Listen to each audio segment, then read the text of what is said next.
In this video, we're going to be looking at tables. And tables are another essential thing that I'm glad this library takes care of. So first, we're going to be looking at the docs just to see all the neat things that we could do with the table. And then we're going to bust out a couple examples to round it off here at the end. So let's look at the docs. It says tables are used to organize and display data efficiently. It renders a table element by default, which is nice. We see we're getting a lot of stuff in here with the table. So if you forgot something and it doesn't auto import, you might want to come back to the docs here and double check to make sure that you just didn't forget it. So we have the table variants here. And so we have the simple, stripped, I think it's striped. I always get those two mixed up in my head when I'm reading it out loud. And then we have unstyled. The default variant is simple here. And so as we're looking at simple, we have this table lined up right here. We could see the nice underlines coming in. We have the table head, the table row, and then the table headers. So these up here are a bit thicker in color, or in font weight, I should say, to show you that these are the main values you should be looking at. So we have to convert, into, multiply by. This may not make a whole lot of sense, but this is showing you how visually it'll look when you render it on out here. And so it's funny because it says table caption, imperial to metric conversion factors. But if you notice, this table caption is coming in second to the table, but it's being displayed at the bottom here. So keep that in mind as you're putting in here. Whenever I try to follow the documentation, I try to follow the flow that they are as well. So if you can do the table caption, I would just put it here at the top. I've not tried myself, at least to my memory, putting it at the bottom because it gets rendered at the bottom. But I just kind of, if they don't say stuff explicitly, I just try to follow the visual coding that they're, relaying to us here. So once again, we have the table header. We've covered that, table rows. And yeah, so we have is numeric right here. We'll cover that in just a moment. But as we go to the bottom, we have the table footer. We have the table row. And then we have to convert into weight. This is very, very, very similar to the header up here. And that is nice because we may have only 3 rows here. What if we had thousands, hundreds, dozens, and we're scrolling and this goes off screen, right? This is a nice way here to relay as the user goes farther down. Like, what are these columns again? Because here it's pretty easy to remember, but some data looks so incredibly similar that you'll want to do stuff like this so that there's not a lot of scrolling up and scrolling down. So we have a striped table here, so every other one is colored on in. We could see that we're passing in a color scheme of teal. Honestly, I've never seen the word teal be used so much before in my life, before coming to this library, but I'm glad I know what teal is whenever I look at it. And so this is pretty much the same stuff as we had before. We're just making this a striped table with a teal, so every other table row in here inside of the table body is, colored on in, which I think is nice because tables in and of themselves are pretty freaking boring. So if you could spice them up, liven up a little bit, I would do that, especially, if they have to look at them for like 8 hours a day. Ugh. So then we have the table size, and we have small, medium, and large. The default is medium. So this one right here, I could tell you off the bat, is small, even though I didn't look at it right away. Yeah, that's pretty small here. But as you can see, some things that we've seen in the Chakra library that are smaller, like a little tiny checkbox, a little tiny radio button. With the table, I think they've done a really good job of making it compact, but it's not really losing any kind of meaning here. And I kind of like that with the smallest setting or size that they have, which I think is quite nice. And it looks like they're not going to cover the is numeric, or maybe I scrolled over it.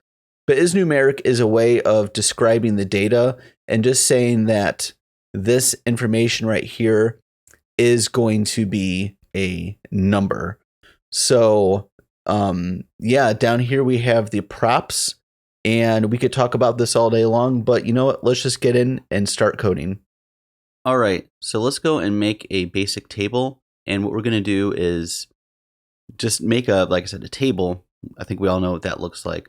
I'm going to show you how to switch around the variants and then show you this attribute called isNumeric. So let's get to coding.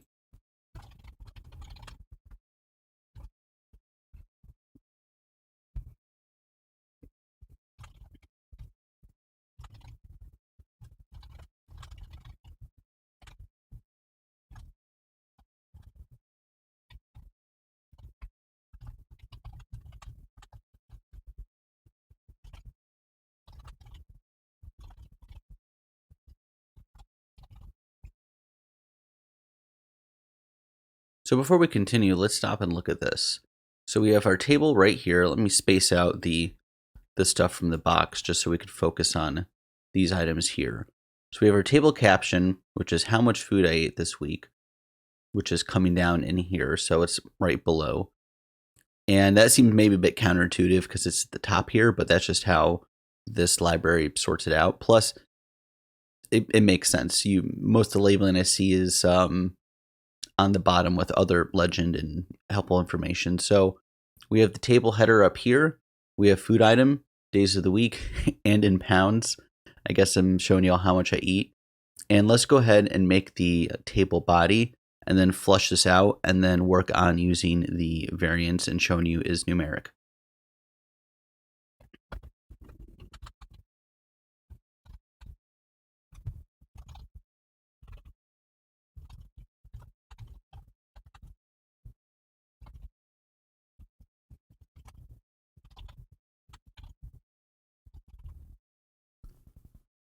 So right here we have this next row here, and I think I'm just going to stop at this section here because I think, I'm going to add in the footer, but I'm not going to add any more rows because this is already getting a little bit busy here. But you can see that we have the body, which encapsulates everything here and any more rows that we add on in. And we have pizza on Monday and had 3.01 pounds of pizza. If I wanted to come in here and designate this particular piece of table data as like a numerical value, I could do it this way. And so that shoves it all the way over there. And so it gives a different kind of formatting. So you may not like the way that formats it. It really depends because you could use this isNumeric, but you also may style your table differently. So the spacing that it gives right here may really not matter at all. But let's go to the next thing here. We'll take off isNumeric since I already showed how to do that. So everything's kind of flush. Is the variant. So there are 3 different variants. We have simple, which as we refresh this here, just double check, pretty much looks the same as what we have.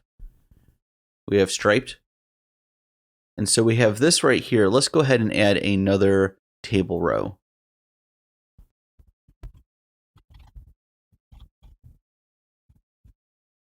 And so on Tuesday, I had tacos and I had 13.01 pounds of tacos. And so as these alternate, the next one is going to be this color right here. Then we have unstyled, which makes it super, super plain. It's just floating text, it looks like. So let's close this out with making the footer because that's also important to the table. And let's get to doing that.